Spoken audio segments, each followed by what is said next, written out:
মাস কয়েক হলো জি বাংলায় শুরু হয়েছে আনন্দী ধারাবাহিক। এই সিরিয়ালের হাত ধরে আবারও ফিরেছে ছোট পর্দার জনপ্রিয় জুটি ঋত্বিক এবং অন্বেষা। এর আগে তাদের এই পথ যদি না শেষ হয় সিরিয়ালটা এতটাই জনপ্রিয় হয়েছিল যে অন্বেষার টুকাইবাবু ডাকটা ফেরত আনা হয়েছে এই সিরিয়ালেও। কম সময়ের মধ্যেই দর্শকদের মন আবারও জিতে নিয়েছে এই জুটি। টিআরপি তুলতে নির্মাতারা অবশ্য কোনো খামতিই রাখছে না। একের পর এক টুইস্ট যেমন আসছে তেমনি আনন্দী চরিত্রটিতেও রয়েছে ভরপুর কমেডিও। দুয়ে মিলে বেশ ভালোই চড়চড়িয়ে উঠছে টিআরপি। তবে এবার ফের নতুন ফ্যাসাদে পড়েছে আনন্দী। তার এবং আদিদেবের মাঝে এসে হাজির হয়েছে তৃতীয় ব্যক্তি। নন্দিনী ষড়যন্ত্র করে সোজা বাড়িতে নিয়ে চলে আসে তিতিরকে।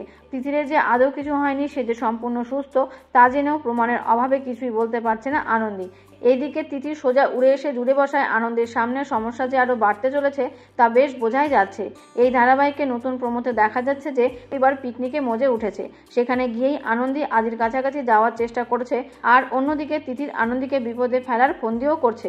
তিতির সবার চোখের আড়ালে গিয়ে আদিকে এমনভাবে ডাকে যেন সবাই মনে করে যে তার কোনো বিপদ হয়েছে। তিতিরের ডাক শুনে আনন্দী সাহায্য করতে এগিয়ে গেলে তিতিরের করা ফাঁদে পড়ে যায় আনন্দী। এরপর কি আদি আনন্দীকে খুঁজে পাবে?